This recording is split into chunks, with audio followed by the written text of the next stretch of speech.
from Hungary. And we will be married, and then we are going to have one boy, one girl, one boy, one girl, one boy, 5, all Americans. And the boys will be watchmakers like me.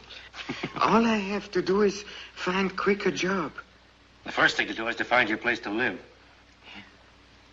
Terry Finnegan's place, it's just the thing. It's clean, comfortable, and cheap.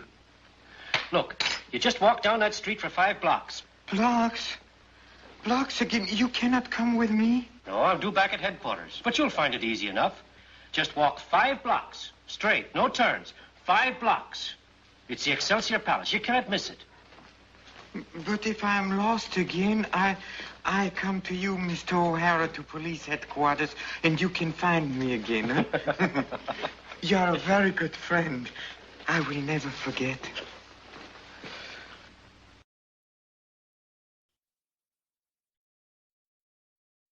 The following is a paid advertisement. Really? A paid advertisement? Wait, the B-Movie-Cast got paid? Yes, the following is a paid advertisement. This episode of the B-Movie-Cast is brought to you by the estate planning services of Twyla Minear Brooks, attorney at law. Remember, when the zombie apocalypse comes, things will move pretty fast. The body should be disposed of at once, preferably by cremation. Well, how long after death, then, does the body become reactivated? It's only a matter of minutes. Minutes? Well, that doesn't give people time to make any arrangements. Oh, you're right. It doesn't give them time to make funeral arrangements. The bodies must be carried to the street and burned. They must be burned immediately. Soak them with gasoline and burn them.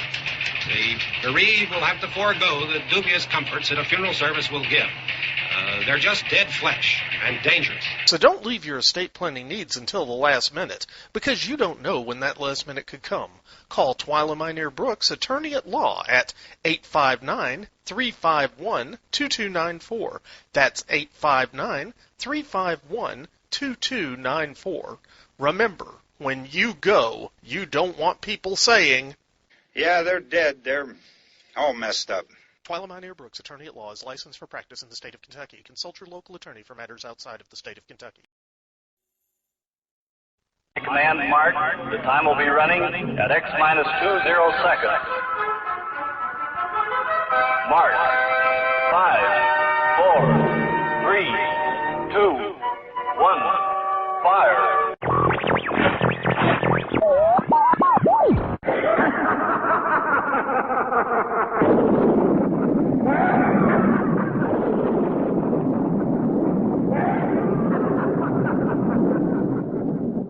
Spawned by the continuing decline and fall of society as we know it, and created on the second-floor spare-bedroom studio in the Piedmont of South Carolina. Podcasting on a shoestring budget and changing the world one freak at a time. It's the B-Movie Cast with your host, Vince Rotolo.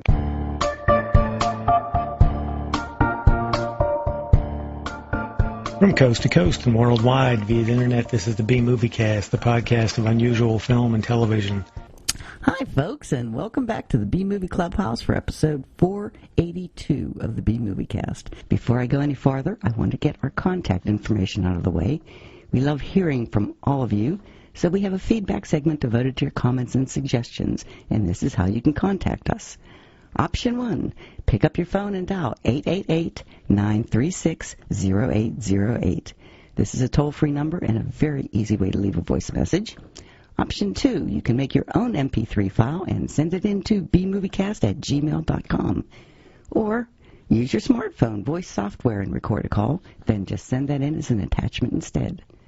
Or option 3, if you're not into talking, you can just shoot us an email to bmoviecast@gmail.com. Our website is bmoviecast.com, where you can subscribe to the podcast. It's free, and there you can join us on the Facebook B-Moviecast fan page and letterbox. Also, you can play the contest by sending in your answer by email to bmoviecast@gmail.com with contest in the subject line. And check out the links while you're there, or buy a T-shirt. I currently have smalls to 4Xs. If you want to help us financially, there's a donation box you can click on as a supporter on the Lugosi, Karloff, Agar, and the infamous Xanadu level through PayPal.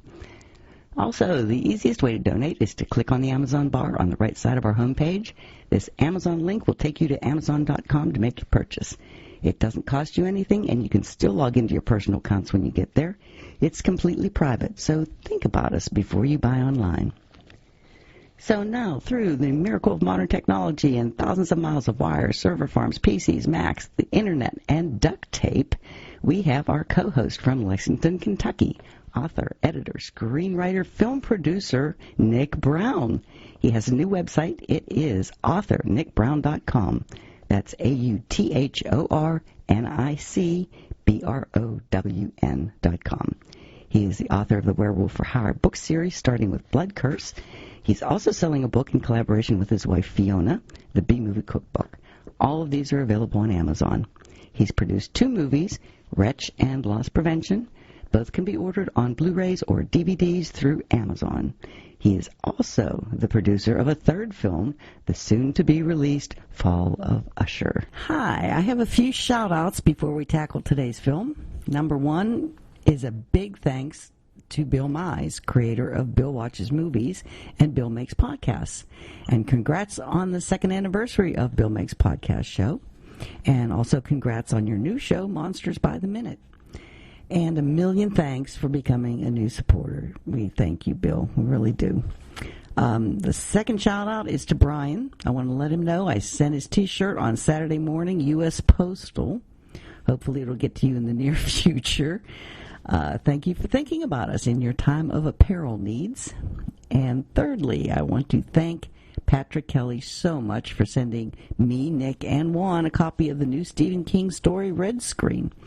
Yes, not only is it a great story, but it forced me to dig out my Kindle and learn things. Thank you. So, now on with the show. Today's movie is a Juan pick, The Face Behind the Mask from 1941. It's an iconic film noir based on the radio play Interim, written by Thomas Edward O'Connell. It was shot in either 12 days or 20 days, depending on who you listen to, mostly on the Columbia lot, except for the final scenes in the Yuma, Arizona desert. It stars Peter Lorre and was directed by Robert Florey, acclaimed as the best director working in major Studio B films. And I have to add here that he was born in Paris, but was heavily influenced by German expressionist cinema.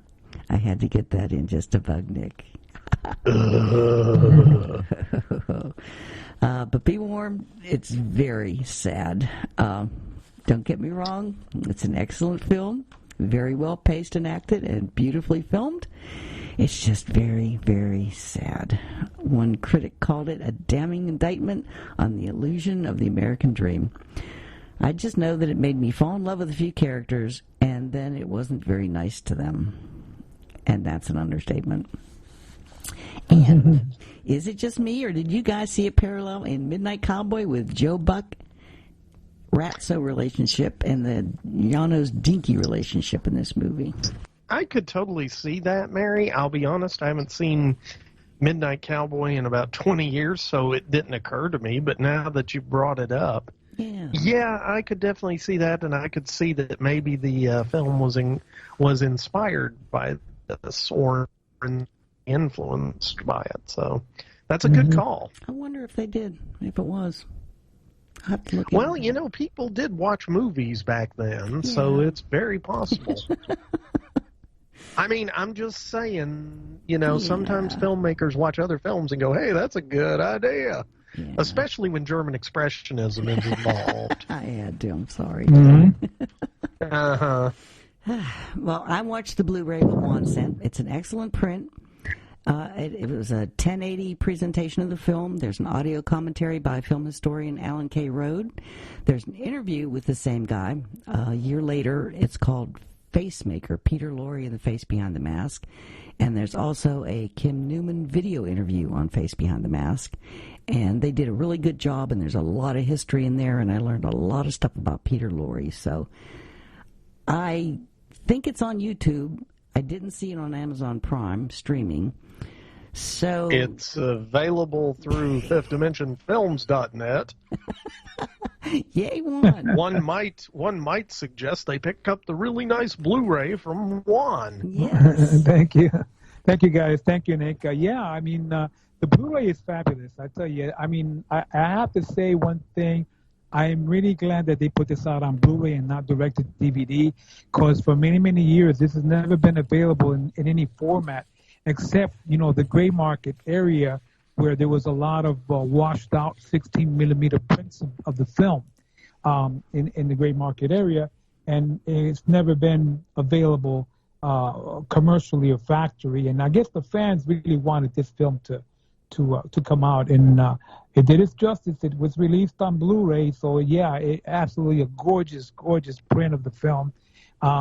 Mind you, now this movie it is slated as a horror film, but it's not really a so-called horror film.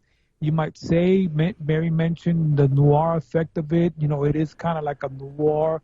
It's a thriller. I would classify it more like a noir thriller or noir mystery than horror. Because of the fact that the only thing that blends the horror into there is basically the effects of him wearing a mask and having a hideous face. Yes. But other than that, I mean, the film. I really liked this film, and I thought it was one of Peter Lorre's early films back in the 40s, in the early 40s, right after doing, the stuff that he did.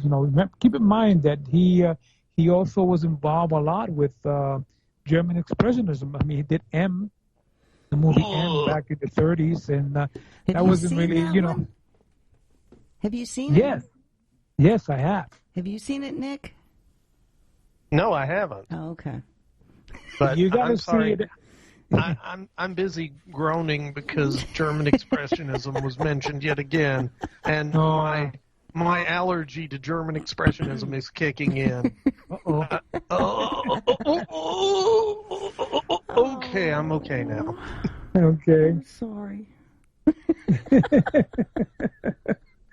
No, I tell you, I mean, it's incredible because this film, again, I mean, by having Robert Florey being they're classifying as a film noir crime film with a little horror twist in there. Yeah. But I mean, it's more like, Mary saying it's a sad film, but it is basically what it is. A movie that has an intriguing storyline to it, and it's like a lot of movies about back in the day when, immigrants were coming to this country and they wanted to get their America the Great, the start, and they wanted to get out there and get work and get, become citizens and everything else.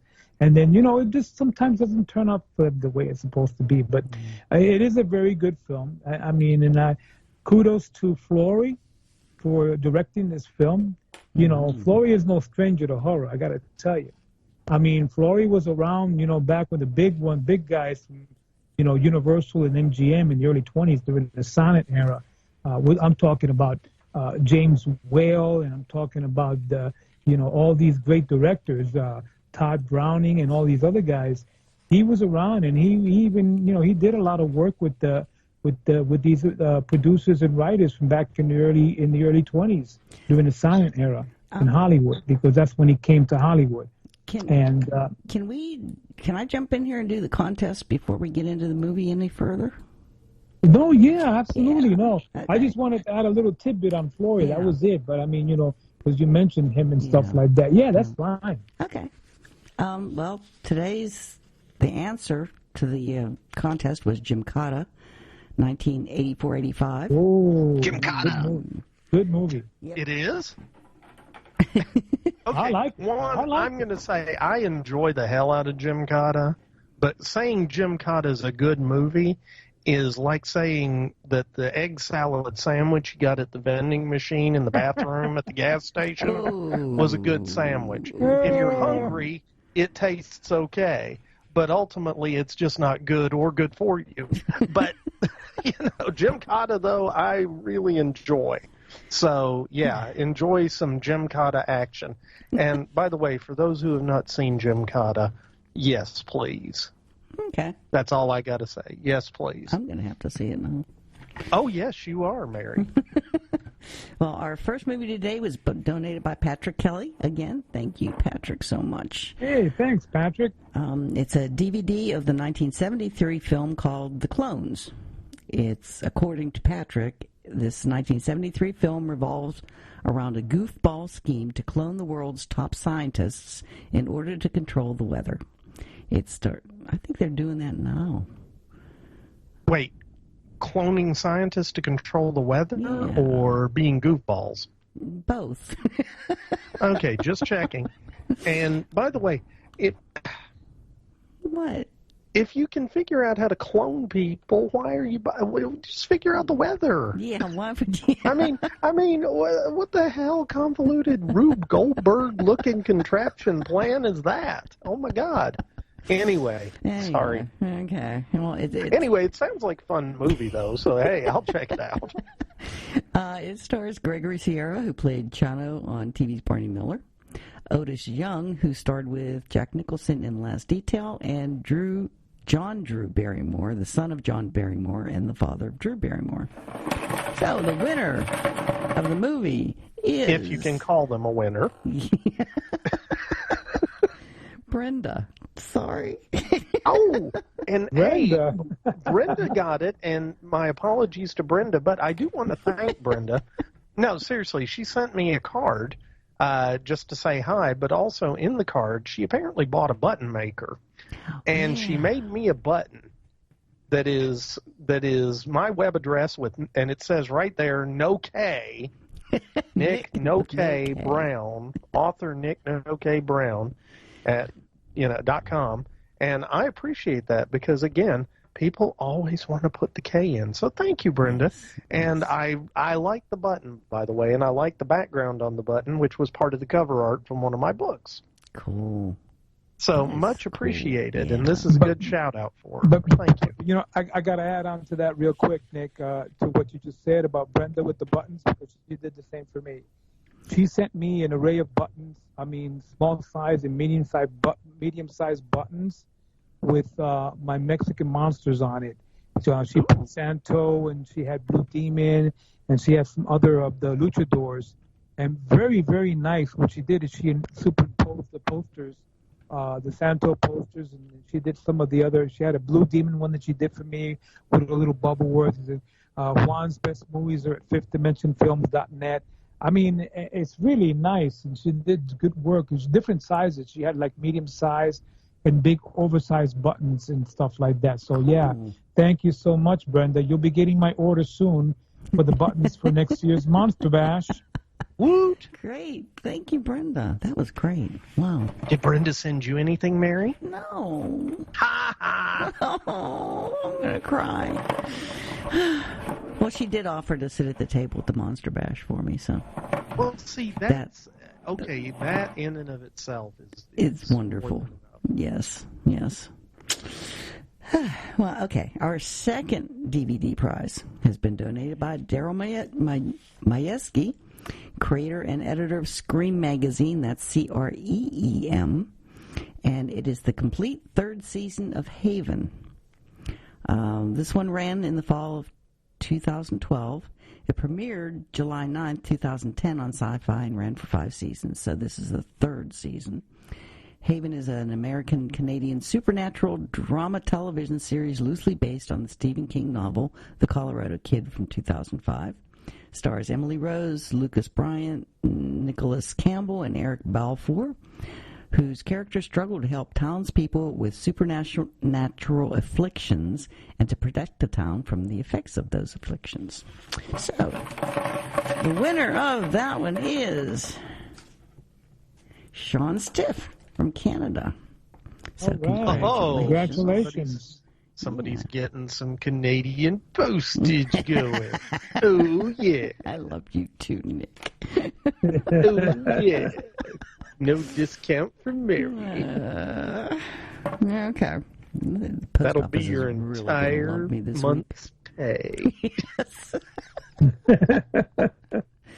Okay. Our third prize is, again, the mystery gift from Kenny B. Santito.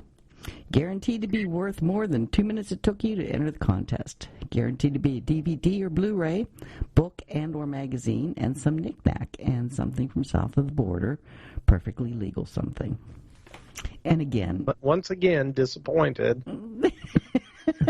I want to know what it is, so you have to, post a picture or send it to me.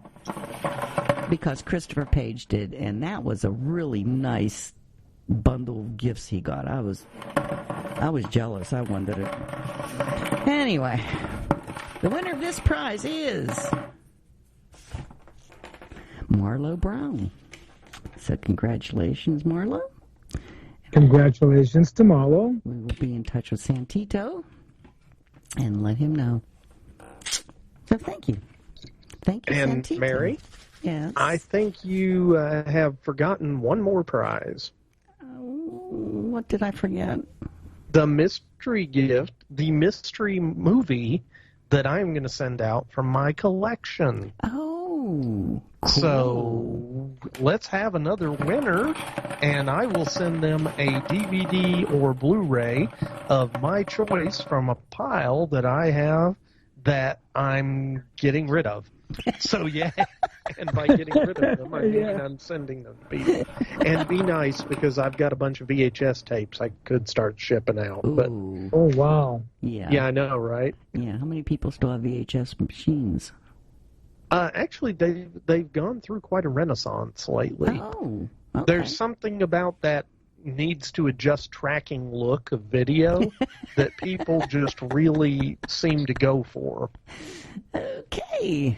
But who's going to win this mystery movie? Winner is Scott Wirtz. Congratulations, Scott. All right. Well, send me Scott's address, and I will get a mystery movie out to Mr. Scott as soon as possible. Cool. All right. And you lucked out because that's California. Well, yes. Okay. And then, by the way, if it had been Canada, I would have just mailed the disc by itself without the box. So, here you go. Just put it in an envelope and mail it. There you go.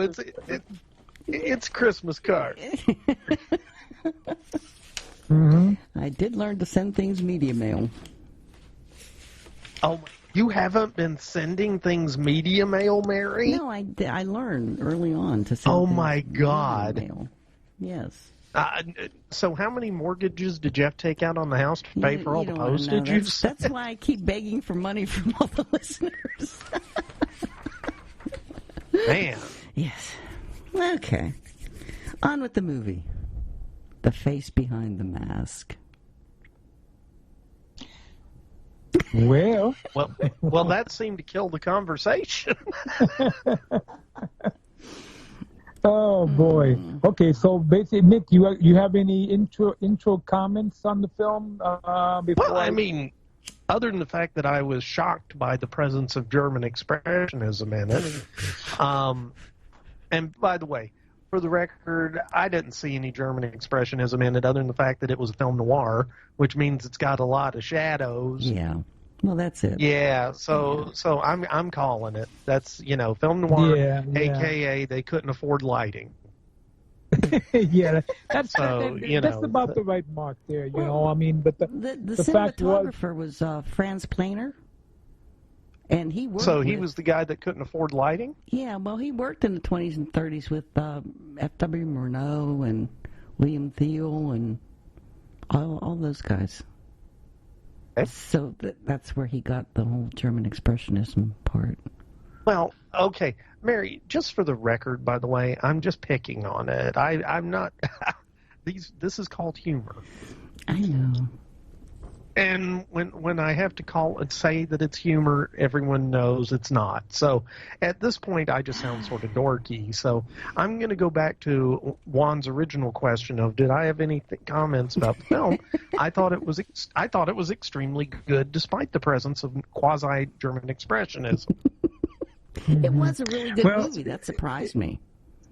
Yeah. Well, we could add on to that for the reason being, because of the fact that Laurie was involved doing these type of films. Keep in mind that, Laurie, being Hungarian-born or, Hungarian-American actor, he came. He was in Germany, okay, and he was back in the 20s in Germany, in Berlin, and one of the great directors of the time, Fritz Lang, chose Laurie to be his star pupil in the movie M.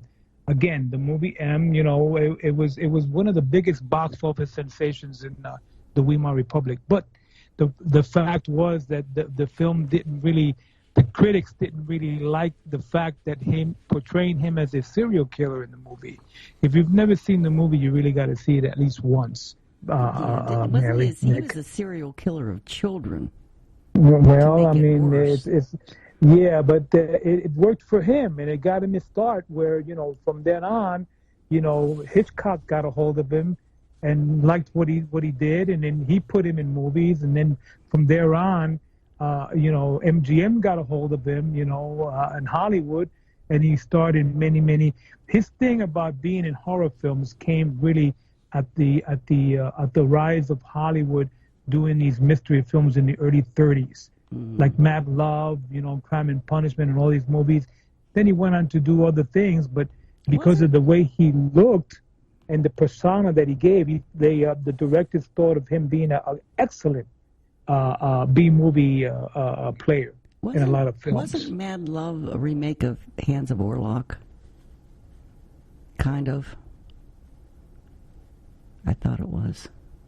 The 1920... I want to say that it is, Mary. Yeah. And if I'm not mistaken, we did both of those films on the cast, and it came up. Yeah. So... Yeah, but it's been, again, that was back in our pre-episode 100 days, so true. It might as well been, I mean, it was practically last century. Very true, very true. And one of the main reasons Peter Lorre left Europe was because of the war. Being a Hungarian Jew, he decided to get out of the country. And that's when he went to Paris, and then he went to the UK and met Hitchcock and did The Man Who Knew Too Much. And he didn't speak English then. Well, he did a good job. He did that entire movie phonetically. Because he spoke Hungarian, German, and French by that time, but he didn't speak English. Which is amazing to me that anybody could speak that many languages. Yeah. Well, I got to tell you another film that you might want to check out of his. Now that we're talking on Peter Lorre, the main character actor in the film, is the 1935 film Crime and Punishment. You want to see that film with him in it because besides being directed by Joseph von Sternberg, who was one of the great directors of the silent cinema back in the 20s and through the 30s. Until he got finally canned. MGM canned him. First he was, with Universal, he went to MGM, and then he went to Columbia. But von Sternberg did Crime and Punishment and casted Peter Lorre in it. I guess, in this movie, Lorre plays a Russian character, a lead role. He's a Russian in here, Okay. And so they wanted to try him doing different roles, being a Russian character, being a German character, being, any character besides being an American character because of his language and he had that accent when he spoke, if you know what I mean. Then he went on to do the Mr. Moto movies. He did. Those were some of his best movies. I kind of enjoyed those a lot. I do too. I really did. Well, he was in Casablanca, so that's all I got to say. That was later. Oh, my God. Yeah. Actually, that's probably my favorite of his roles, but my other favorite is 20,000 Leagues Under the Sea. Oh, really? Yes. What? You didn't like him in The Maltese Falcon? I didn't say I didn't like him in The Maltese Falcon, Mary. You were, good Lord, you were misinformation personified. I'm serious here. I never said I didn't like him in The Maltese Falcon. Okay. I said one of my other favorite movies he's in is 20,000 Leagues Under the Sea. Mary then paints Nick to be a communist who doesn't like The Maltese Falcon. How about Voyage to the Bottom of the Sea? He was in Voyage to the Bottom of the Sea, wasn't he? He was in that, yes. Oh, my God, that dude just can't get away from the bottom of the sea. No, he can't. And then Corman. I mean, what the hell, Peter Lorre? Really? No, I tell you, it's amazing. I mean, he became well known. He became actually because of the films that he did and the personification that he created as being everybody looked at him as like a mean character, a bad guy, a criminal, even like a horror, casted as a horror star later on in the 50s and then into the 60s. You know that he became Roger Corman put him in all of his movies with that he did with Vincent Price and Boris Karloff. Peter Lorre was in all of the Poe movies that he did in the early 60s. So, I mean, that's where he got his horror personification added on to that. But,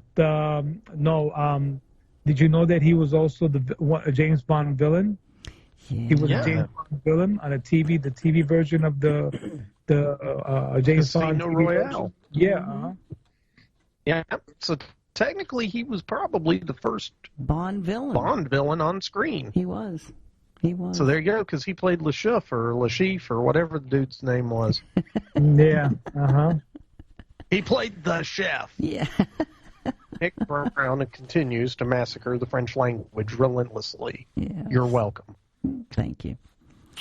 One of my favorites of his as a film noir, because he was in many noirs, throughout the 1940s and in the 50s. But one of my favorites was Stranger on the Third Floor.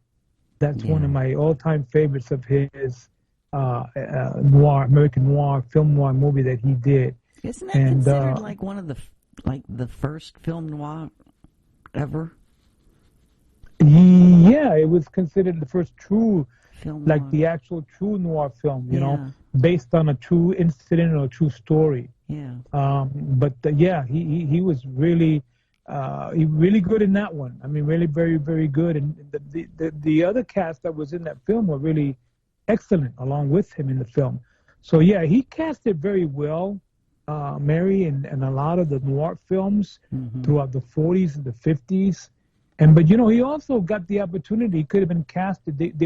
Universal was eyeballing him to try to cast him in The Son of Frankenstein. But I guess he turned it down. He declined it. Yeah. The Son of Frankenstein with Basil Rathbone in 1939, he didn't want to do that role. I mean, and then he went on to do, he also was casted for, he screen test for Hunchback of Notre Dame, but then, again, it didn't get the part, landed up going to Charles Lawton. Yeah. But he was just really, really good. He casted with Boris Karloff good. He casted with Bela Lugosi good. And it was like the perfect trio. Yeah. Like they said in the Roger Corman film, The Comedy of Terrors, the perfect trio of terror, that was Peter Lorre, along with Karloff and Vincent Price, Yeah. Well, he did a lot of stuff like with that crew, the Casablanca crew. Yes, Bogart he did. And those guys. He was really good friends with them in real life. I have some lobby cards, almost a complete set of the lobby cards from the Beast with Five Fingers. I don't know if you know that film. I want to see that one. Oh, it's really good. It's a really good one, The Beast with Five Fingers. Yeah. So I mean, and I have a whole set of the lobby cards. He was in that. So basically, that was a really good film of him. And another, again, taking on the story of the Hands of Warlock story, which we carried on through with Mad Love, and then it went to The Beast with Five Fingers, also too on the same storyline as the Hands of Warlock, continuing that storyline. Yeah. And then later on, he worked with Corman a couple times. Yes, he did. He worked pretty much in all the Corman movies throughout the early 60s, along with Karloff, Vincent Price. Yeah. He did the Poe films, yeah. Yeah, it was them three that really, and they were great films. I think those are the Corman. To me, those were the better or the best Corman movies that he ever did. Because Corman was known as king of the, doing a lot of B movies, but those movies were really excellent, and he casted other great stars. Nicholson was in. It was in one, and then you had other stars. You had Joey Brown, even the comedian Joey Brown is in one of the Poe movies that Corman did with them. You know, I think it was either the Comedy of Terrors or one of the other ones. You know. I read that. Well, this is according to Vincent Price because he and Laurie got to be good friends making those movies. That he and Peter Lorre went to view Bela Lugosi's body during Bela's funeral, and Laurie, upon seeing Lugosi dressed in his famous Dracula cape, quipped, "Do you think we should drive a stake through his heart, just in case?" That's pretty cool. Yeah. I can't imagine being such good friends with those people. That's great. It's amazing. He had an incredible career. He had so many films. Yeah. I mean, he really... In this movie, we're going to find out he's coming here to try to make a life, but he really did in reality. This could be like a true life film for him, coming here and becoming very successful in Hollywood and making movies, and he casted in so many movies. Yeah. I mean, he must have over 150, if not 200 films under his credit, you know? That's true. And he did everything. You know, he even did comedy, believe it or not. Oh yeah. He was with Abbott. He was with Abbott and Costello. He was with Jerry Lewis. He was in the Beach Party movies. He was all over the place. Well, and the thing about Peter Lorre is he had such a distinctive look.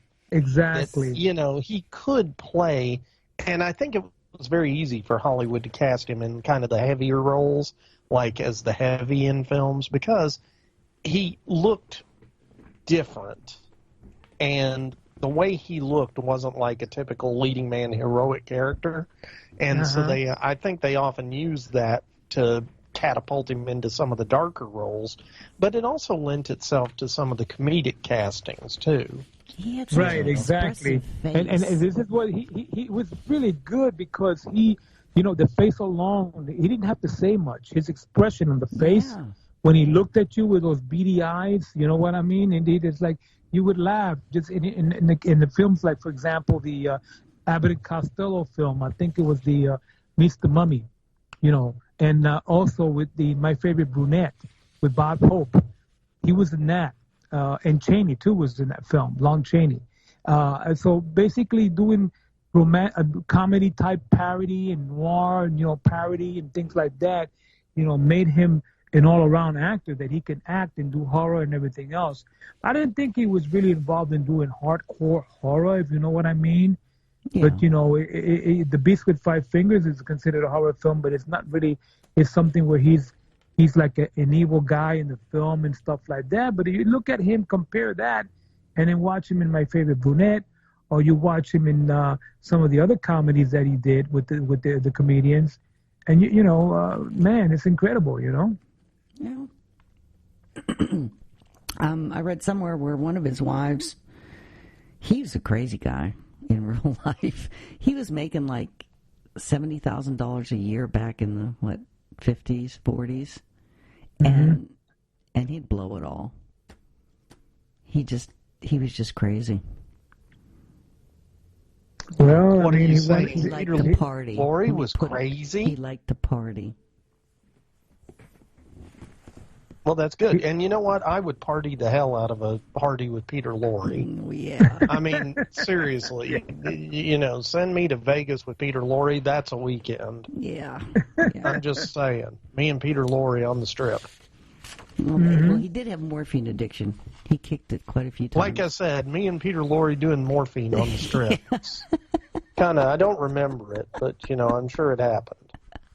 Even though he died before I was born. That's beside the point. Yeah, I can't believe he was so young. He died from a stroke. Mm-hmm. Well, gee, could it be because he spent all his time partying and doing morphine? He did have a lot of physical problems. He really did. I think he started morphine because he had either appendicitis or what was it? He probably had something because they just stick you on morphine because that was, hey, here's good painkiller morphine. Yeah. By the way, you'll be wanting some more of that later. See me after class. Yeah, he just had a lot of physical problems on top of everything else. So. Yeah. I got to tell you, he made it all the way up into He made it through the 30s, the 40s, the 50s, and then the 60s. And then, you know, his final film, I'll tell you, to me, he went out with a bang doing a comedy film because his final film role was a comedy with Jerry Lewis. He really liked doing movies with Jerry Lewis. For some reason, I mean, Jerry Lewis liked him and they got along together. So the last movie that he did was the movie with Jerry Lewis called The Patsy. And, this is a movie that Jerry Lewis would direct it, and he personally wanted to have Peter Lorre in this film. So he did. He got him. Did they have enough film in the can of him before he died for them to... was he in the movie a lot? Oh, yeah. He was one of the characters throughout the movie in The Patsy. Okay. So, I mean, John Carradine was in it, too. But, I mean, he was...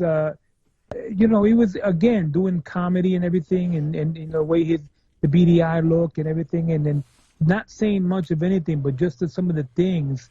I mean, it's really nice to see him doing these films, and I guess this being the last film that he did because he passed away that same year in 1964. Yeah. I guess he was going to be in another Jerry Lewis movie. If he wouldn't have died, he would have been in another Jerry Lewis movie in '64. You know.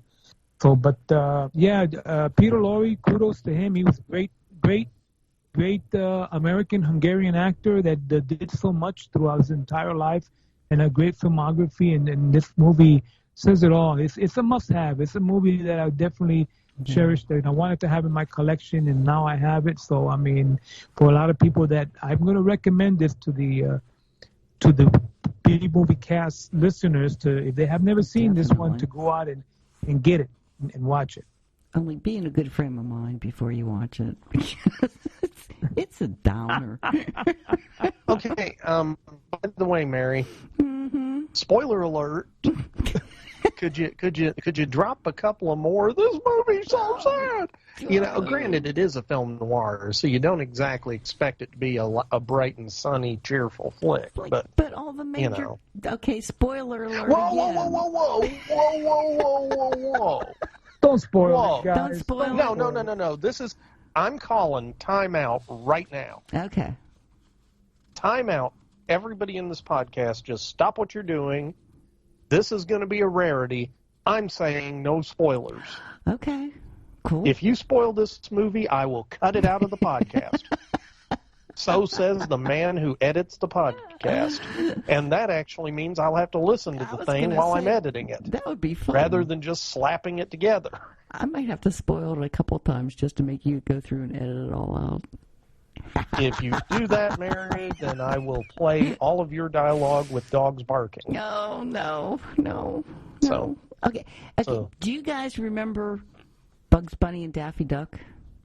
No, I have no idea who those are, Mary. Do you remember him in Bugs Bunny and Daffy Duck?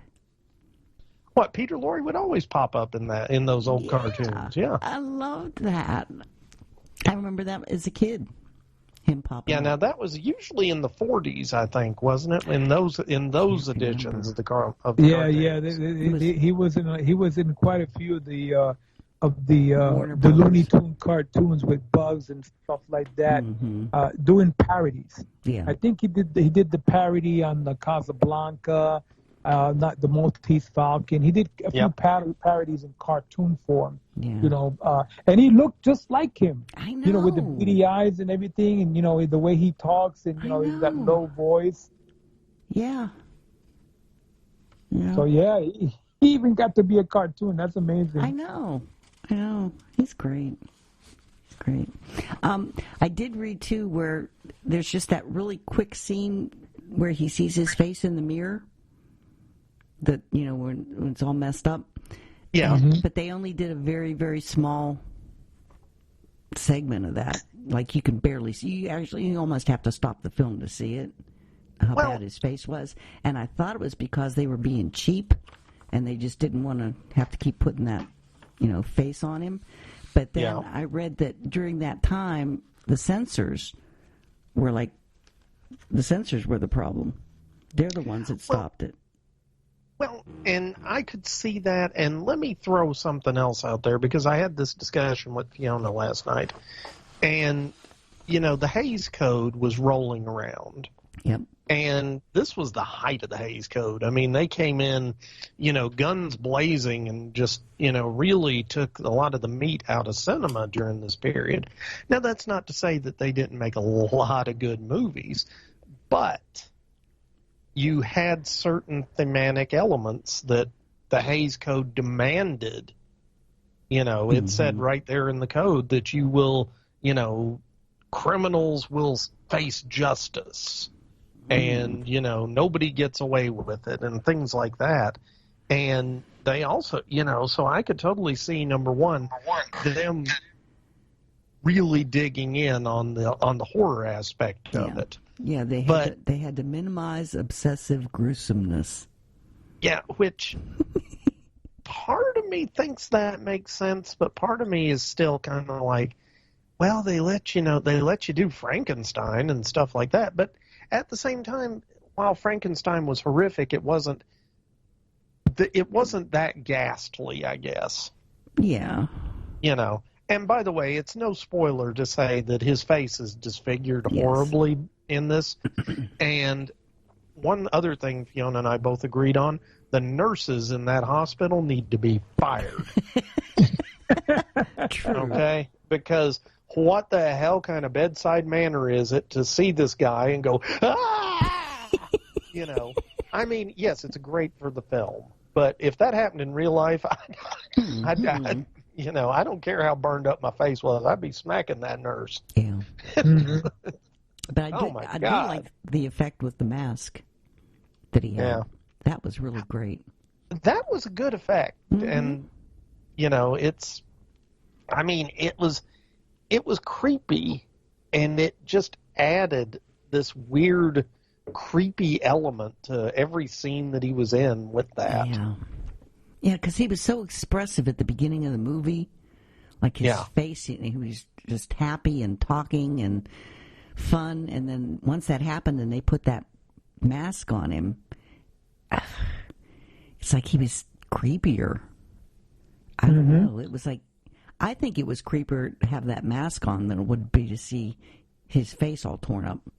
Yeah, I would agree, but at the same time, German expressionism. Yeah, well, yeah. I don't know why I just said that, but that's beside the point. Oh, but it was dead white makeup, and he used 2 strips of adhesive tape to mobilize the sides of his face. That's all that was. And it was such a great effect. It worked very effectively. Yeah. It was great. I loved it. Anyway. Anything else about Peter Lorre? I think we covered him pretty much so. I'd like to talk a little bit about the female lead in the film, we made. Because, she was really, I tell you, she was amazing. And that's Evelyn Keyes. Yeah, she was. I think it was one of the best parts she'd ever done. I think so, too. Evelyn Keyes is no stranger to film, and she's been around for quite some time, and she's done quite a few films and stuff like that, but she got casted in this film. But Keyes is no unknown. She's been around in Hollywood and everything, and I think she was one of the discoveries of, believe it or not, Cecil B. DeMille back when she was young, 17, 18 years old. But the big film that she got her instant stardom was being Scarlett O'Hara's sister in Gone with the Wind. Have you ever seen her in that role? I don't remember her in it. Yeah, but it's been years since I've seen Gone with the Wind. Vivian. She was the sister. She was Scarlett O'Hara in Scarlett's sister in Gone with the Wind, and she really looked very, very, very gorgeous, very attractive, and very appealing. Yeah. And I think she signed right after that. The studios right away looked at her and they said, well, you know what? She was doing a lot of B movies, and they wanted to do some more A pictures. And of course, Gone with the Wind was an A picture all the way. And after she did that, she became very Universal wanted to sign her on, and Columbia signed her up for a contract, and she was with Columbia for quite a few years, and did a lot of films with Columbia Pictures. one of my favorites that she really did, that I really like of hers, was, and she was with Marilyn Monroe too, believe it or not, in the 7-Year Itch.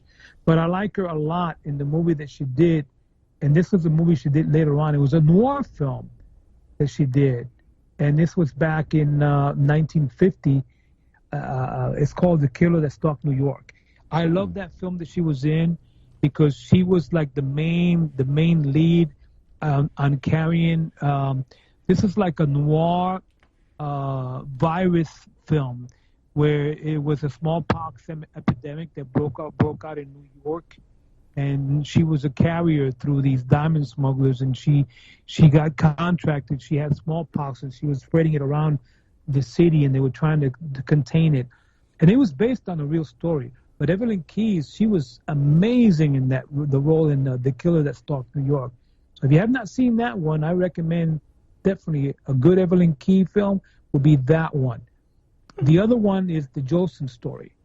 The Jolson Story for me, I mean, I like my musicals, but, this is a biographical film about Al Jolson and stuff like that.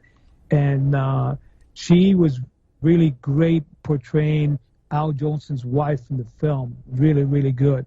You can see the talent coming out of Evelyn Keyes, in this film, in the Jolson Story.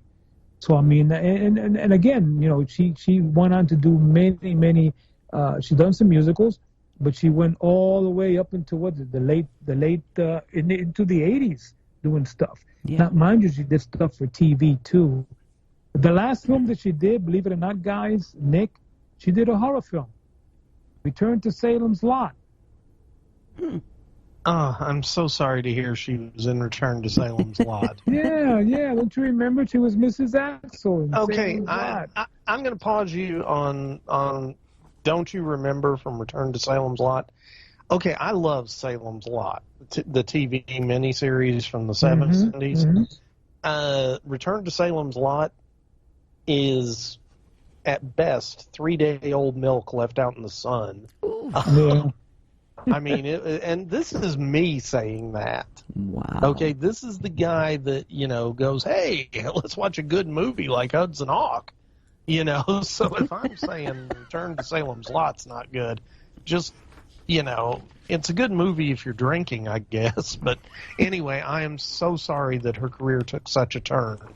that her last film was. You don't have to feel sorry for her. She was married. Her second marriage was to Charles. What is it, Vidor? Mm-hmm. King Vidor's brother. Yeah, he directed 3 of her pictures. Then she divorced him, married John Huston, and then she divorced him. Great director, John Huston. Yeah. Yeah, and then she divorced him and got married to Artie Shaw, the band leader. Mm-hmm. And she was worth a fortune. She didn't have. Oh yeah, I'm telling you, she was involved with musicals. She was doing a lot of musical type films. With Here Comes Mr. Jordan. Doing the Jolson Story, which was a musical type biographical film. She did the 7-Year Itch with Marilyn Monroe. You know what I'm saying? And The Mating of Millie, and some of these other musical big band movies. And I guess being married to the band leader himself, Artie Shaw, is no difference in saying, well, let's introduce her to all these movies and get her into to see if she can do good in musicals, and she did, to some extent. But I mean, I think that she really got very related with a lot of the producers in Hollywood through, the husband Artie Shaw and her husband prior to that, being married to Charles Vidor and somebody.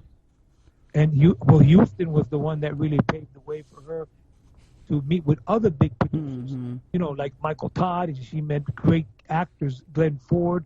She was a big socialite, and she really was around. She really was around. Her career in Columbia turned out to be a huge success. So my kudos goes out to Evelyn Keyes, and she portrayed a good role in this film. She did. She was great in this. I think she she either went to a blind place or she took lessons on how to be blind. And she did Okay, it wait. well. You just said took lessons on how to be blind and went to a blind place. Both of those sound so weird to me, the way you said that. Okay, I just want to say it's like, well, I had piano lessons and those didn't stick. So then I tried lessons in being blind. But it worked. She was really good at it. Well, she did a very good job at it. I will agree with you on that. But oh man, she went to the blind place. It was like schools for blind people to teach them how to get along in the world and function. Yeah, I don't know what those are called. They're not for people to go learn to be blind. Oh, no. Okay, I get it now. That's how I was taking it. I was like, man, Mary's got some weird scholastic plans. Maybe later I'll learn how to, walk with a limp. I don't know. It's acting, Mary. It's acting. Yeah. Oh, there were two things I want to say about Laurie that I forgot. Two little tidbits. Number one, he was the inspiration for the ghost mascot on General Mills cereal Boo Berry. Okay. That upsets me to no end. Carry on. And the other thing was he had one daughter, and her name was Catherine, Laurie, and in 1977, his daughter was almost abducted in L.A. by the serial killers known as the Hillside Stranglers. Mm-hmm. She was stopped by Kenneth Bianchi and Angelo Buono, who were impersonating policemen. But then they realized she was Laurie's daughter, and they let her go because the actor was so famous for playing serial killers in Fritz Lang's M. Wow. Wow, indeed. Yeah. They were afraid of her father, Peter Lorre. That's amazing. Yeah. And she didn't even know that they were the killers until after they were arrested. That's weird. Actually, yeah. She was almost abducted by them. And they backed off because of Peter Lorre being so scary. Wow. Yeah. Okay, let's get on with the next one. I just had to add those two because I thought they were fascinating. No, that was a good add-on. I mean, I didn't know that about the Hillside Strangler with him, and stuff like that. And his daughter. Mm-hmm. So basically, the only other character that I would, because they got a pretty big cast in this film, but a lot of these other guys, people in the film, are not really well-known characters per se. But I do want to talk about one more. If you want to add any of the other cast of the characters in the film, you can, Mary or Nick. Mm-hmm. But I want to talk just a little tidbit about Cy Schindel. Okay, he was Benson. I don't know if you remember. He played the character Benson. He was one of the gang members. Yeah, one of the Right, he was the gang member. And you look at Cy Schindel, and he looks like he's like one of the heavy thug, heavy made. He looked like a real thuggy guy, the one that we want to. A gangster and that kind of stuff. But believe it or not, Cy Schindel was a well-known actor. He was, every time you seen him, you saw, oh, there's Cy. But he appeared with the Stooges. Yeah. He did about 40 of the Three Stooges shorts throughout the Columbia's early years in between with the 1940s, the 1935, 1945. And he was in a lot of the Three Stooges short. And he played that he was mostly a heavy, playing the heavy in the movies and, doing the comedy routines and getting knocked around and, and he would be chasing the Stooges around and stuff. But he had his dialogue was really, really tough in the Stooge shorts. You could tell he was a thug. So they impersonated him throughout all the shorts you see him. Well, there's Cy, playing that heavy role, the thug role, and the bad guy role, and, the real tough guy role with the Stooges. And they landed up kicking his butt all the time because every time he bullied the Stooges, they would all do these little things to make him fall down or fall into the thing of cement, or it was always funny tidbits with the Stooges and Cy. Yeah. So that's the wanted to mention that about Cy Schindel. Well, and here he is in this movie. He started out as a professional boxer. Yes, he did. He was an actor. Mm-hmm. And something I read about him that, again, I don't know if this is true or not, but the L.A. police at that time suspected him, I guess this is before he was an actor, suspected him of working for the notorious L.A. gangster Mickey Cohen as a debt collector for Cohen's loan sharking and gambling operations. Wow. So he has the perfect face for that. I mean, he really looks like he that. he had that thug face all the time. You know, he had that really mood, that little gangster, you know, that really mean-looking, gangster-looking thug, you know, beat-em-up tough guy face, you know? The other guy, John Tyrell, that played one of the other thugs, he was in like 29 of the Three Stooges movies. He was around. He was in a lot of the Stooges movies too. Yeah, he was just I mean, these guys are not. I don't know. I mean, Cy has a big film credit under his. You know, he was in a lot of serials. Yeah, he was in quite a few of the serials throughout the 1940s and the 50s, and he was even in some horror films. You know, he was in Monster of the Girl. He was with Boris Karloff in The Devil's Command. And he loved doing serials. Yeah. So you see him in all these serials. You know, the Spy Smasher, the Dick Tracy serial. He was in all these serials that came out, the Iron Claw, the Spider, all these serials throughout the 1940s and 50s. Cy was in those. Mm-hmm. My favorite of his is the Mysterious Dr. Satan, 1940. Mm-hmm. He was in that. So because of the way he looked and that persona that he fitted right in for the serials. Right after he did all the Stooges shorts and he did this movie, he went right on to do a lot of serials. Yeah. Every year, I think he must have done about maybe 40 or 50 serials, if I'm not mistaken. Yeah. Well, there's another actor, John Badeau, the guy that played Lieutenant Jim O'Hara. He had like 300 credits to his name. I mean, when you see him, you recognize him.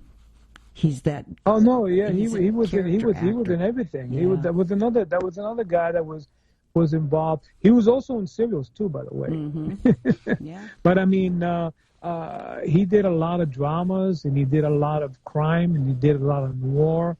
So yeah, he was around. Yeah. These guys are not strangers, man. When they got that many films, you know, under their belts, you know, 200 to 300 or more movies under their belts, you know that they're. I like him in the movie Gun Crazy, 1950. You know, he was in that. I liked him in that. But I mean, you know, you see him in a lot of. You know, he's there. These guys are like the early 1940s and the 50s, like the Whit Bissell of the 1930s and 40s. The Whit Bissell was the character that you see him in all these movies, the horror films. But then, you know, you see Don Badeau and you see all these guys that they're recognizable faces whenever you see all these movies. You know, you say, oh, there's Don again. You know, he's in this movie, he's in that movie. But I got to hand it to them. These guys really know how to, you know, they had a good career and a good life. Yeah. This man here, you know, they have over 300 films under his belt, along with Cy and the rest of these guys. And of course, Peter Lorre, you know, they I got to tell you, Robert Florey picked a good cast for this film. That's all I got to say. Yeah. And actually, one of my favorites is George E. Stone, that played Dinky. Oh, yeah. I loved him. He was just so good in this. I don't know. George E. Stone was in a little pre-code movie that he did that I really enjoyed in 1933 called The Big Brain. I mean, he did a lot of pre-code films. Yeah, he did. Stone was he was a lot. I mean, on a lot of pre-codes in the early 30s. Yeah, he was actually a character actor that was. I gotta hand it to you. He was supposed to be with the Chester Morris in the first series of the Boston Blackie films that Chester Morris did back in the. He was Runt, the sidekick to Boston Blackie. Yeah. Well, he did end up doing them, and yet the series lasted 8 years, and he was. He did 15 films with Chester Morris playing the role of Runt, who was the sidekick of Boston Blackie, the criminal, you know, the detective that's going around. So I mean, you know, like I said, to be in all these movies. He was even in Superman, believe it or not, The Adventures of Superman. Wow. He was in Miracle on 34th Street, and quite a few things. So I mean, too bad they had to see him die. He passed away in 36, really early on in the years. Yeah. I mean, well, he was going blind at the end. In the 1960s, and he thought he wouldn't be able to act again. But he was real good friends with Raymond Burr, and he gave him a job on Perry Mason series as the court reporter. Oh, so wow. He was in How like cool 44 is that? episodes of Perry Mason as the court reporter. But his eyesight was so bad, they actually had to, help him into position and walk him off the set and stuff. That's how bad his eyesight was at that point. Oh, wow. But that was really nice that happened, though, that Perry Mason did that. Raymond Burr. Yeah. Mm-hmm. Anyway, I really liked him. And again... So we pretty much covered the entire cast, except for, the exception of one or two. But I think we covered pretty much the main people in the film. And again, we covered, Flory, the director. I thought that he casted a good cast, having Peter Lorre and all these other guys in this film. And again, it to me, I consider it an American crime noir film with a little twist of horror. The horror part being the hideous face that he had.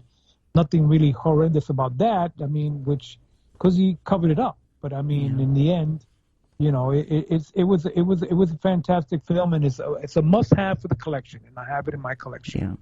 And, I'm going to say it really was a great example of film noir, I think. And, categorizing this as a horror film is a mistake. Yeah. I mean, at the end of the day, there was a lot of horrific things that happened in the film, but it was not a horror film. Yeah. It was a crime drama. It was a drama. It was not what I would classify as a horror movie. Yeah. And the difference there is subtle, but I think a horror movie tends to revolve around some sort of death or murder and this, that, and the other. And this film really didn't revolve around that so much, as it was driven more by just man's inhumanity to man, which can be the most horrible thing ever. Yeah. Exactly. And I'm going to say, I will get on my high horse now for another thing that I will say from watching this movie. Dear God, thank God we have some social safety nets in place now. I mean, geez, he gets off the boat and it's like the spiral down to nothing was just ridiculously fast. I know. And there was nothing to help him. But I think, and at this point, let's just go ahead and get into the plot summary, because I don't want to give away too much talking before the movie about it. I have to give Flory credit, because he directed this so well. He got the story across concisely, quickly. He didn't go off on tangents. It was only, 90 minutes, wasn't it? It was a little over an hour. It wasn't a very long movie.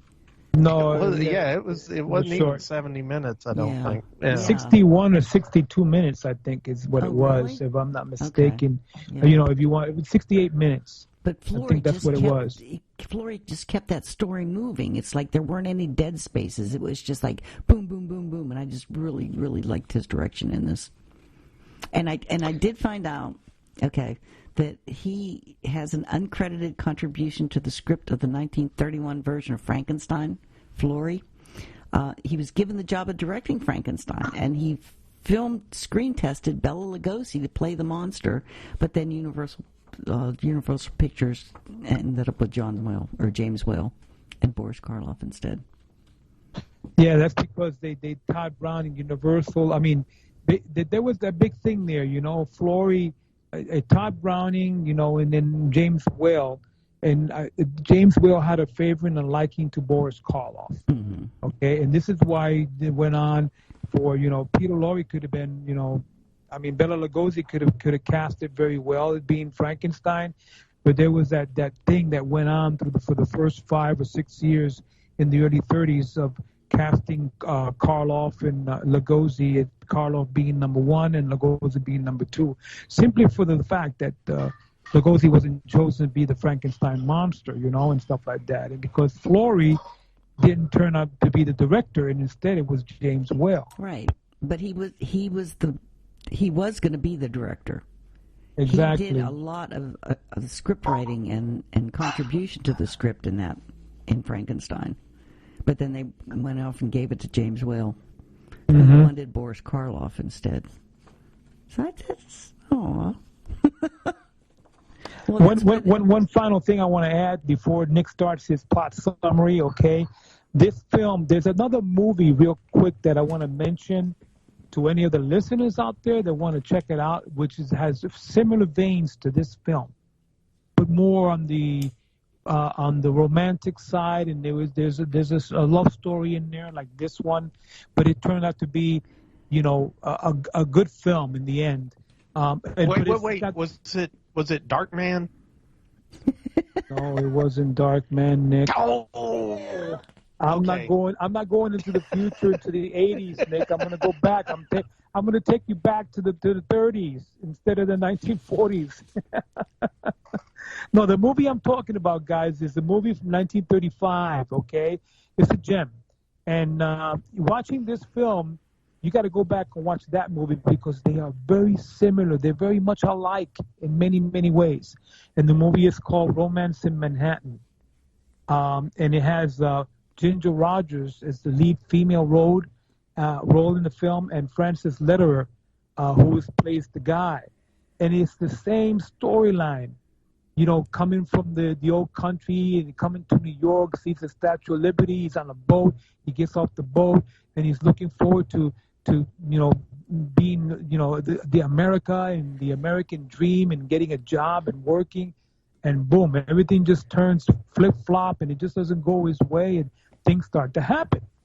So this movie, Romance in Manhattan, literally could be a virtual parallel to Face Behind the Mask, except that, in Romance, he doesn't get his face disfigured or nothing. The character, Francis Lederer, he's trying to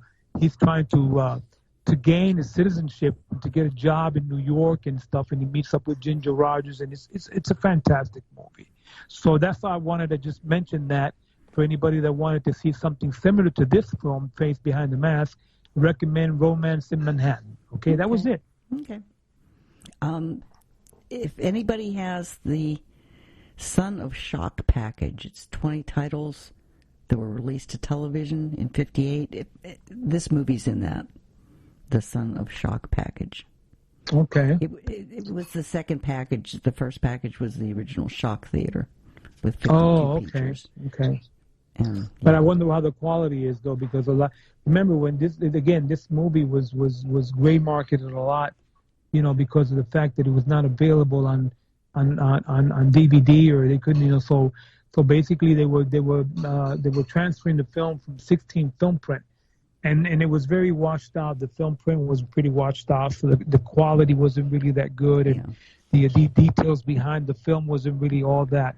I would say in the 5 or 6 category to watching the film, that's how the quality was. But when they released it finally to this Blu-ray 1080p beautiful version, you could really appreciate the film, paying attention to details on everything that goes around, what's happening around Laurie and the rest of the cast in the film, as we see.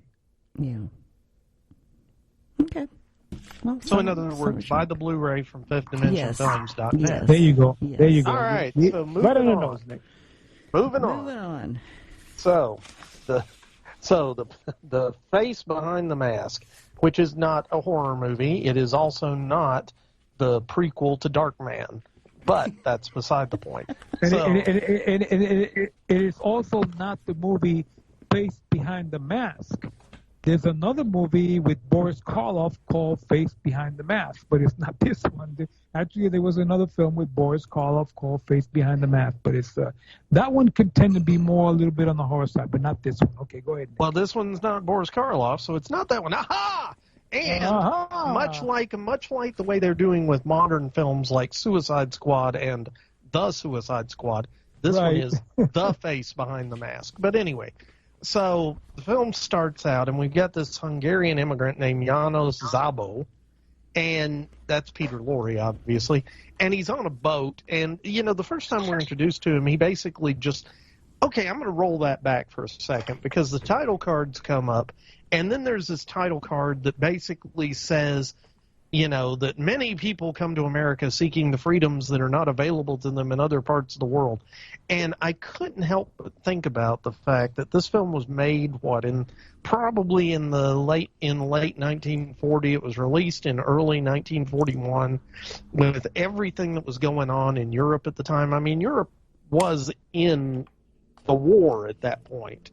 You know, America had not joined yet, but Europe was definitely in the throes of war, and people were fleeing it, and it was not a good time. So I couldn't help but think that this title card bit was a way of kind of poking at that some and being current and relevant for the day. But anyway, I did read that there were 30,000 people a year allowed into the U.S. at that time. Yeah, which legally allowed in, but there were 10 times that many people trying to get into the U.S. and fleeing Europe at that time. Yeah. So, anyway, the film opens and we got János Szabó, and that's Peter Lorre, and okay, he is a skilled tradesman. He is a watchmaker, and being a watchmaker is kind of a big deal back then. You know, that's not something you just pick up and do. Being a watchmaker is extremely precise work. It is well-paid work. I mean, you're going to be able to do well as a tradesman doing watchmaking and watch repair. Okay? And so he's got that under his belt. He also had experience. He was a pilot. He worked at an aircraft plant, and he tested aircraft. I mean, and the guy was a woodworker. He had all these mad skills, right? So he is set up for success. And he's come into the U.S., and he's got his girl, I think her name was Maria, back in the old country, and he's going to save up some money and bring her over. And we're introduced to him on the boat, and he walks up to one of the guys, one of the boat's crew, and he's like, "Excuse me, do you have a match?" And the guy goes to give him a match, and he's like, "Oh, I don't need it. I'm just practicing my English."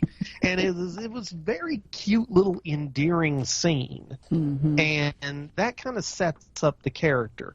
And he is so happy and so hopeful for the future. And he's just a wonderful character, and he epitomizes, hey, I'm an immigrant. I'm going to come to the U.S. I'm going to make good. I'm going to bring my girl over. We're going to start a family. And, you know, it's just he is so hopeful and so optimistic. And he sees the Statue of Liberty, and he's just, oh, my God. And, you know, he gets to the U.S., and the first thing that happens is he thinks that his money's been stolen, his $59. So he goes running up the road till he finds a policeman.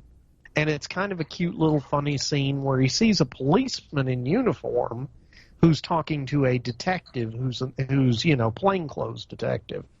And he's like, "Help me, my $59 has been stolen from me." And, you know, so he refers him to the gangstered from me. That's how he says it. I have been gangstered, and you know, and so the plainclothes officer refers him to Lieutenant O'Hara, and that was Don Beto. And Lieutenant O'Hara's like, "Well, where was the last place you saw it?" And then he starts recounting what happened. Then he realized that he's safety pinned it to his undershirt, which, by the way, that seems like something I would do while on vacation, but that's beside the point. So the detective kind of takes a liking to him. They go and have a drink, you know, like a milkshake, and while they're doing that, he says, "I need someplace to live," so he recommends this little hotel down the road that's like $6 a room for a week. And that fits in, you know, Szabó's, you know, $59 life savings budget, right? So he takes the room. Well, the guy who owns the hotel makes a point of saying, hey, no cooking in the room either, because I want you to eat at the cafe. And he immediately goes to work at the cafe washing dishes because the guy running the cafe comes out complaining that the dishwasher quit. So this guy Zabo is a hard-working man. He is ready to work. He is willing to work. He's willing to do whatever he needs to do. And, of course, some idiot is cooking in his hotel room and that doesn't want the manager to catch him. So he sticks his little hot plate into a drawer. Well, over time, that catches the clothes in there on fire, catches that on fire. Next thing you know, the hotel's on fire. Well, Peter Lorre, Zabo, he's asleep. And he wakes up when they're screaming and the fire department's there, and he's trying to get out of the building, and a big hunk of wall or ceiling collapses on him. Next thing you know, Zabo's in the hospital. Lieutenant O'Hara's there, and he's like, oh, what are his chances? And they're like, oh, it's 50-50. But even if he survives, he's had horrible third-degree burns on his face, and it's just awful. And Lieutenant O'Hara just feels terrible, so he writes on one of his detective business cards, hey, when you get out of the hospital when you get out and you're okay, call me. Something to that effect. Okay. Leaves it for him. Well, Peter Lorre finally wakes up, and he survives, but his face is bandaged. But even with his face completely bandaged, he's very hopeful and very excited, and he's talking to the doctor, and he's explaining to the doctor, like, look, my hands weren't injured, and I'm a watchmaker, and I am a craftsman, and I can do all this.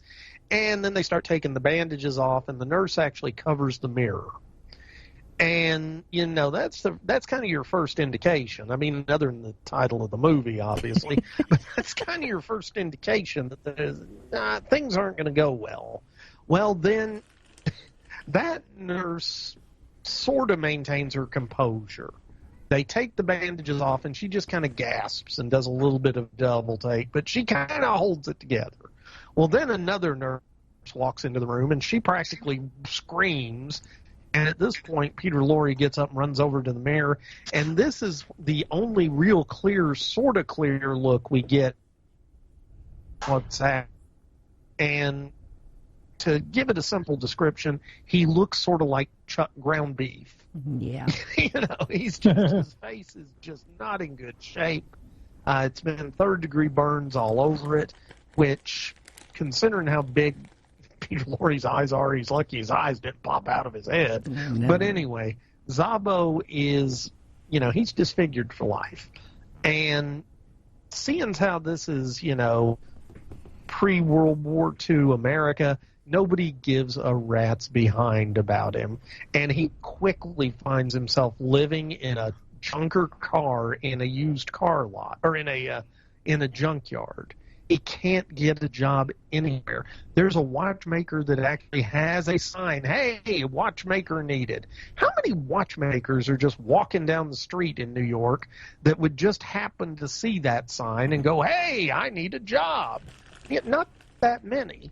And he walks in, and the guy's focused on his watch, and he's like, oh, yeah, sure, I'm hiring. And then he looks up, sees Lorre's face, and again, throughout the entire film, never really sees disfigurement of his face other than that one time. All the rest of it is shot kind of from behind, or it's shot from his waist level up, things like that. It's just, they're very skillful in avoiding showing his face.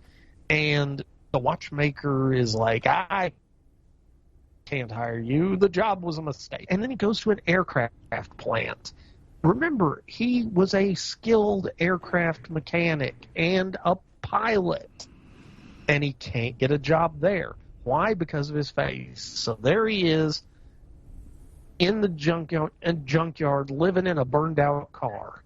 And he actually writes a really heart-wrenching note to Maria. I think it was Maria, his fiancée back in the old country, basically telling her that he is a woman and he's sorry to break her heart, but she needs to just move on. And he did it that way because Zabo is kind of not that wasn't going to tell his fiancée loves that he was fully disfigured because he didn't want her trying to come over and help him. You know, he's just like, go find somebody else, you'll find a better person, make your own life, go on. And at this point, he's kind of gone down to the docks, and he looks like he's about to kill himself. Well, just as he's obviously considering killing himself, another fellow walks up, and, you know, something's going on there, and he asks Peter Lorre for, I guess, a light or something, and when he sees Zabos' face, he screams and drops his wallet and runs off. Well, Zabos, being an honest guy who's about to kill himself, he picks up the wallet and he's going to go after him. But that's when Dinky, Georgie Stone, pops up.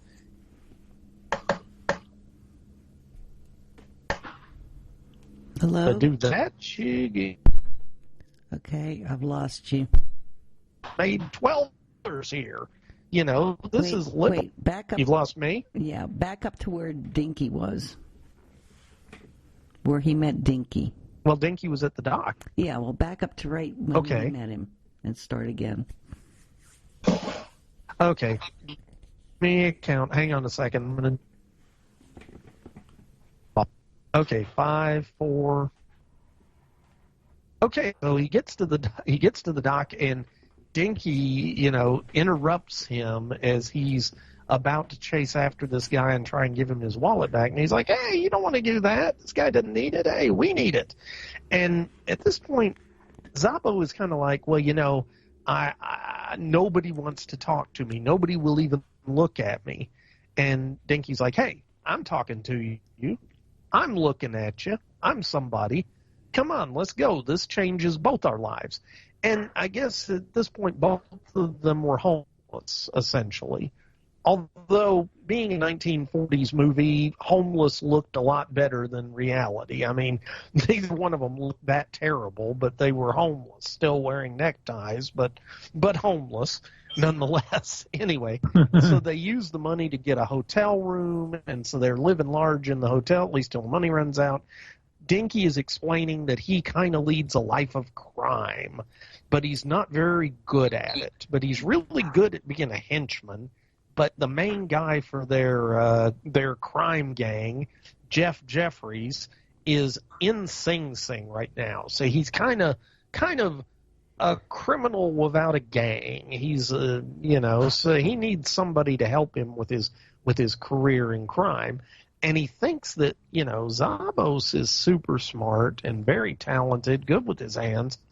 He's like, hey, maybe you could help me out, you know. But Zabos is kind of like, no, this is not honest. I'm not going to do this. Well, anyway, Dinky gets sick. And being the uncaring world that it is, the hotel just kicks him out. And so Dinky and Zabos are now back in Dinky's abandoned car in the junkyard. And Dinky's sick. He's got, you know, pneumonia or something.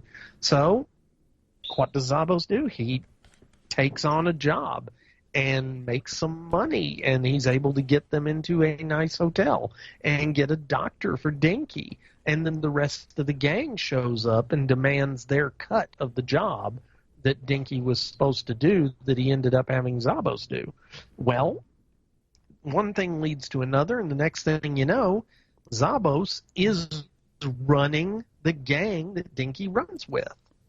And he's running it very well. And all of a sudden they're doing well.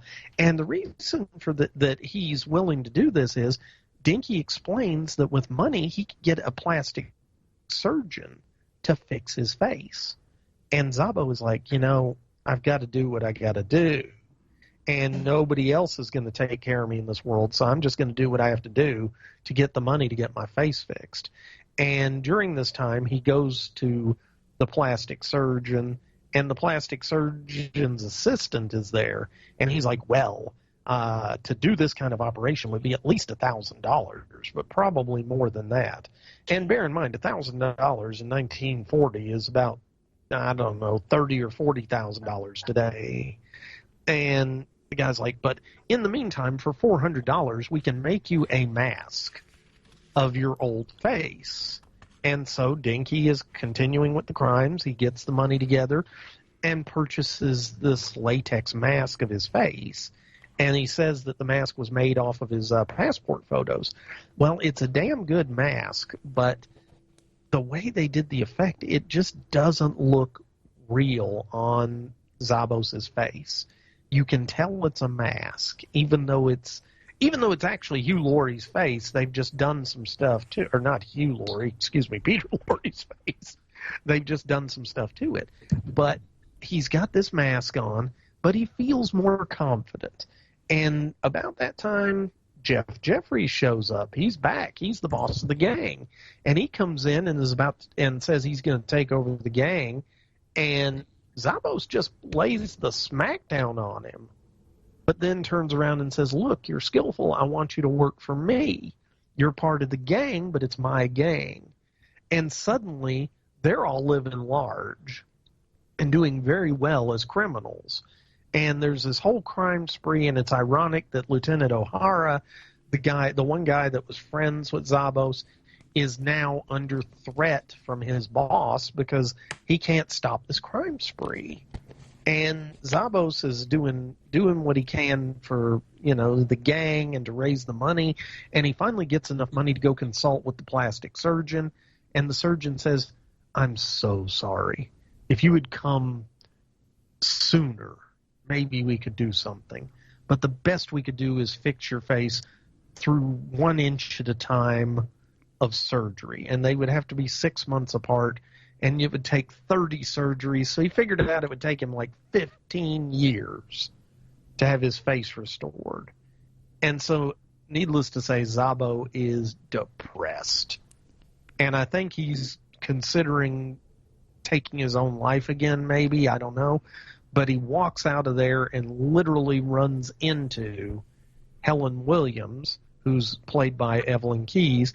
And she's a blind woman who makes her living threading beads into necklaces for a department store jewelry department. I mean, and this woman is so positive and upbeat. I know. Even though life has beaten her down, she is so nice. Zabo is immediately smitten with her. And the thing is, she's not looking at his face. She's looking at his heart. Yeah. And there's this whole thing where, he is not doing good things, but he's still a good person. And she sees that. And he decides he wants to be a better man. And he wants to make a life for him and for Helen. And they court. He's still committing the crimes, but he's saving up money so that they can get married and start a family and all this. And at this point, I'm going to stop. And this is way early, but I'm going to stop. Yes. Because we're not going to give away the end of this movie. Yes. Okay? But let's just say there's a lot of positive stuff that's being set up here, and none of it's going to pay off. Okay? So watch the film. I highly recommend this film. Yes. It was excellent. Yes. Okay? Yes, it was. Peter Lorre was wonderful in it. Evelyn Keyes was wonderful in it. I mean, it was well acted overall, well directed, well written. It just came across very smooth and effective. Yes. And the movie didn't lose anything over the 70-plus years since its release. Exactly. It's actually getting more accolades now than it did then. Well, I think part of that has to do with the fact that it's all of a sudden available to be seen again. Right. Like Juan said, it was on the gray market forever. Yeah. And so that means you only had people who probably already knew about the film looking for it. Yeah. But now with the Blu-ray release, available through fifthdimensionfilms.net, you are able to experience this film. And it's coming to a whole new generation. Yes. So Fiona and I both really enjoyed it. Do take your antidepressants. Yes. You'll fall in love or with if the you're. Yanos. It's a very unusual film for Laurie because, like we were mentioning before in the beginning, we're talking about, all the films that he did and how he was casted in many different roles. doing comedy, doing horror, doing, drama, doing noir, doing, and it's like I said, this is like one of the few that kind of like was typecasted differently than all the other ones that he's normally been known for to do. And I just thought it was a very well put together role by Flory, and it was a good movie. It was a great film. I thought maybe it was worth for me to have this in my collection, especially the Blu-ray with the interview and the audio commentaries. Now, did you watch it with the audio commentaries, Mary? I watched it a little bit, but that meant I had to watch the movie a second time, and by that time I was so upset that I couldn't watch it. I watched all the interviews and stuff, and the other stuff. How about you, Nick? How about you? Couldn't watch it the second time. No, I didn't watch the audio commentary yet. I was kind of saving it because I don't like to watch the commentary until I've watched a movie first off. Okay, gotcha. And, but that said, I do think this was a really good flick. I'm kind of like Mary. I couldn't handle it immediately after watching it to go back and watch the commentaries, but I plan to watch them. Yes. And I do think that it's a, what's the best way to put it? It's a well worth watching movie. Yes. Mm-hmm. And thank you, for one, for letting us. No, yeah, it's something a little different because I wanted to go back to the roots a little bit, because we've been doing a lot of more 70s and 80s films and stuff like that, B's, but I wanted to go back into the 40s, the 30s, and do some of the stuff that, we normally, stuff that Vince used to love to do, because he liked to do a lot of movies in the 50s and the 40s, and we've done so many, from the 30s and 40s, and I know we've covered different types of genres, but this particular film being from 41 and being, I thought, I said to myself, this is the one I want to do, coming back to the cast to do it. So I'm glad you guys did it. I'm glad, Mary, I'm glad, Nick. Great job on not spoiling this one. I really, kudos to you on that. Again, just take your antidepressant before you watch. Well, here's the thing about spoiling this movie. If this was one that everybody'd probably seen already, I'd be tearing that up. Yeah. But because this one hasn't had a lot of availability, I think it's better to just let people find it and watch it. Mm-hmm. There you go. So kudos to that. Yeah. Okay. All right. So, Mary, we got any feedback or anything going on? We do. We have a few. First one's from Patrick Kelly. I had been emailing him back and forth about this movie, and he said, thanks for the heads up on The Face Behind the Mask. I'm sure I've never seen it before. According to my notes, it's part of the 2 shock theater movie packages from the 1950s that spurred the rise of locally hosted TV horror shows, like Bill Cardill's Chiller Theater in the 50s and 60s. The Face Behind the Mask is one I'm really looking forward to. I just took a glance at the plot premise in the Wikipedia article on the film. Nothing rings a bell, so now I'm 100% sure I've never seen it before. And he said, there's a link that I'll send on to Nick that he can post. It's an article about shock theater and how these 2 packages that that were sent out actually created all our horror movie, the stuff we grew up loving, all our horror hosts and stuff. That this package spurred that. And he says many film historians see a connection between these 2 film to TV packages and the rise of chiller theater style TV shows.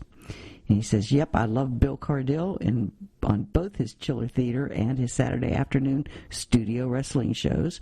Those 2 programs are the reason why I was totally jazzed when my family finally ponied up and got wired into the local cable TV system in 1964.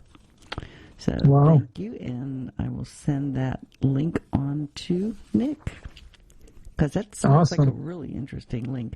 I didn't realize those packages were what started the whole chiller theater craze in this country. Mm-hmm. This next one is by Scott Wirtz. Congratulations on winning. He says, greetings from the creepy San Fernando Valley, soon to be immortalized once again by Valley native Paul Thomas Anderson in Licorice Pizza. The trailer is showing in theaters only. This title refers to a prominent chain of record stores in Southern California in the 70s. During the first lockdown, we cruised by the set of a local gas station made up to look like 1973. I think I saw some of those on Facebook. People had posted. Enough about that. It will certainly be an A picture. Just surviving Contagion and Contagion 2 at the moment. CFO CPA by day, B-movie, and music geek by night. Not much going on in the way of screenings right now, but I do have some inside information that Invaders from Mars will be getting a full restoration. Wow.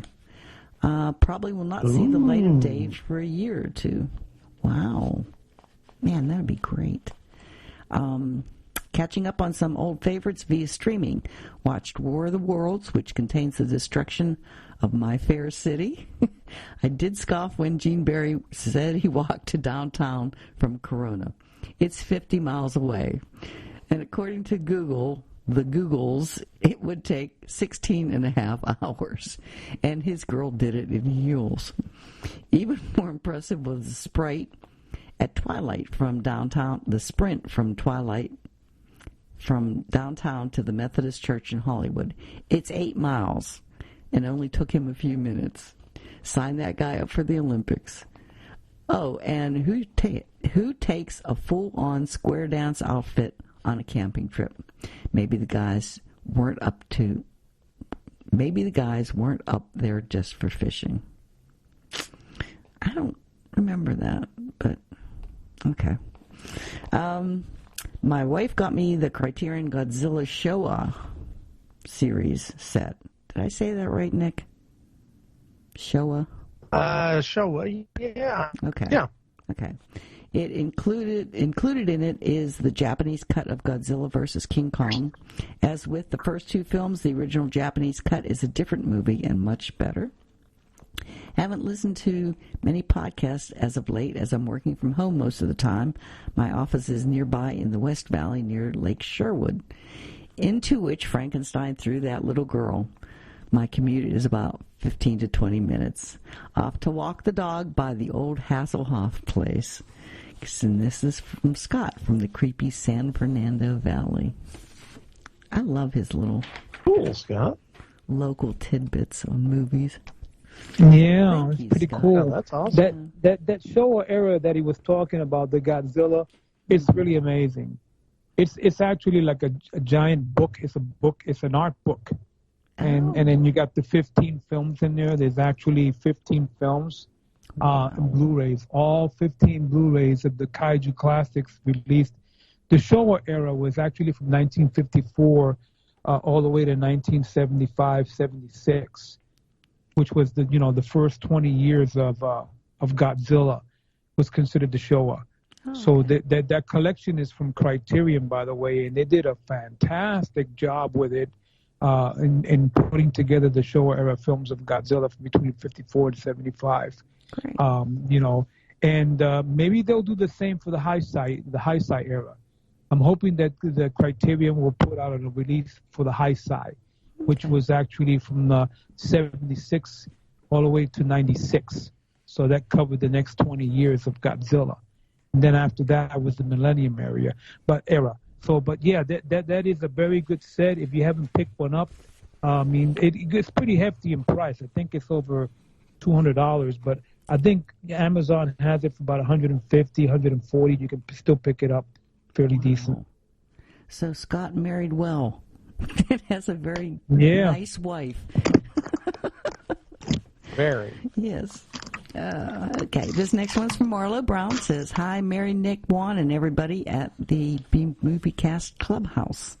The contest answer is Gymkata from 1985. This one literally took less than 2 seconds to identify. I saw Gymkata in the cinema back in the day and have seen parts of it since then on cable. I placed it firmly in the not great but fun category of B movies. That's exactly what you said. I'm so glad y'all are planning to do Battle Creek Brawl. It really showcases Jackie Chan's amazing charisma and abilities and makes me wonder why the movie didn't catapult him into stardom in his country. Mm. Michael Worth goes into detail about that on the cast. So listen to it. Okay. That's true. So, hey, listen to the cast and get your information. Y'all have been crushing And then pick up a copy from Fifth Dimension Films. FifthDimensionFilms.net. Y'all have been crushing it lately. The Killer Crocodile episode was a lot of fun and a great choice. Dr. Adrian Smith. Dr. Smith was an excellent guest, and I hope you ask him back whenever he's free. He is great. Yep. But he's so busy now with his own podcasts that... Okay. Congratulations to all of you on the upcoming 500th episode. I suggest that you might do a countdown to 500 and choose outstanding films from 10 categories: classic sci-fi, universal monsters, kaiju, weird westerns, etc. For the countdown, searching your database, it looks as though you haven't done the classic Time Machine from 1960 with Rod Taylor, nor the 53 version of War of the Worlds with Gene Barry and Anne Robinson. Perhaps one of those could find a place in the countdown.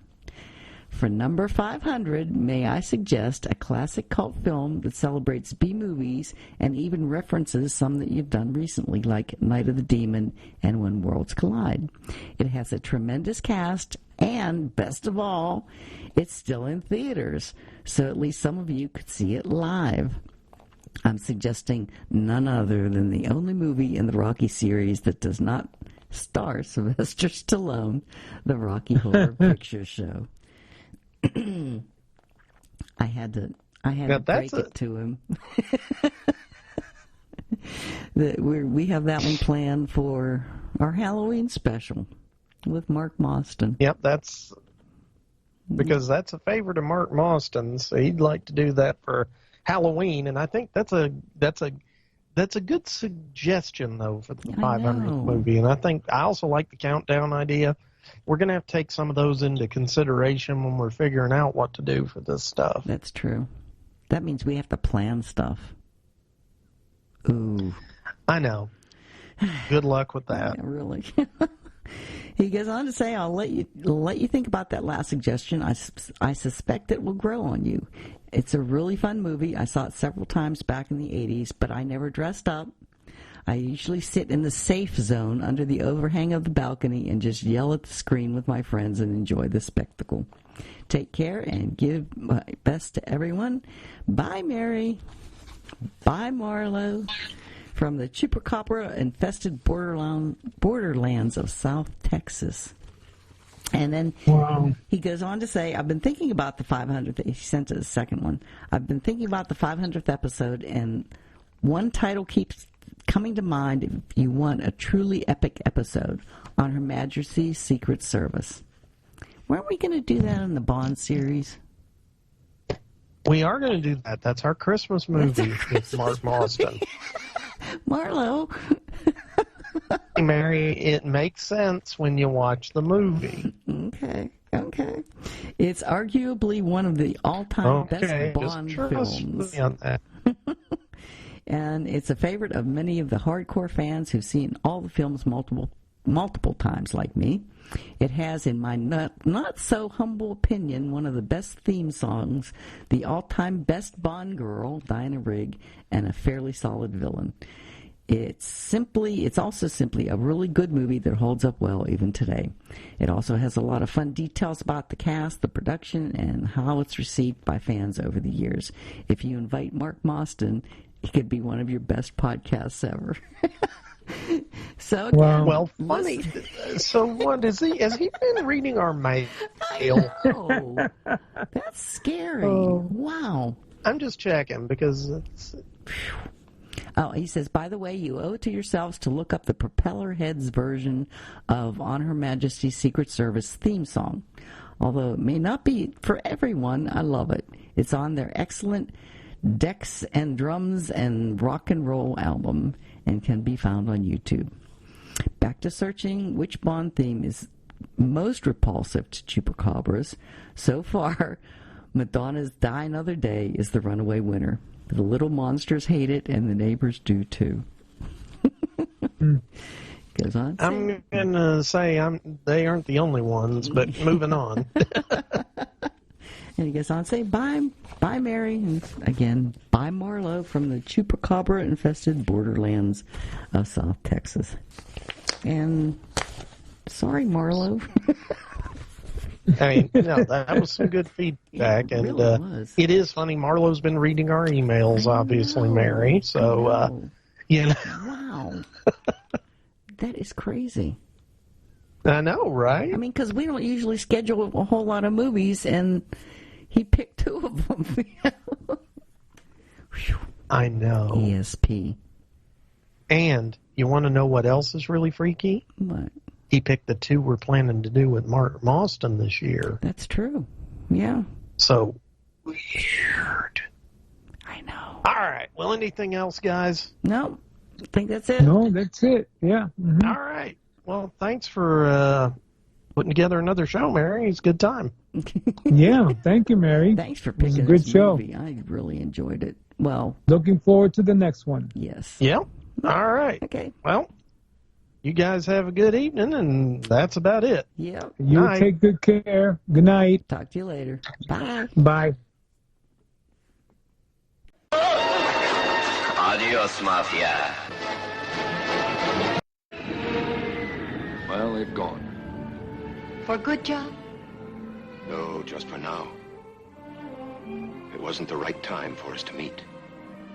But there'll be other nights, other stars for us to watch. They'll be back.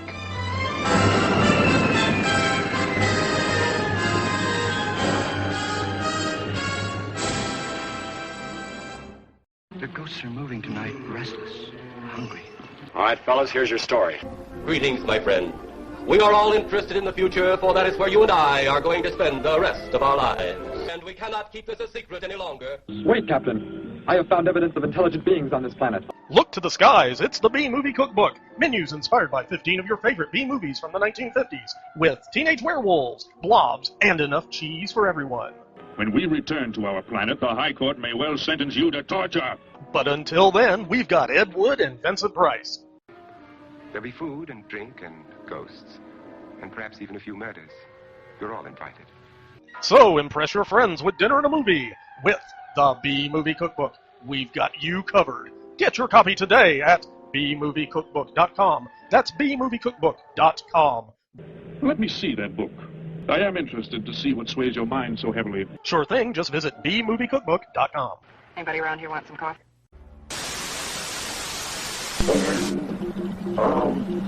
Transmission.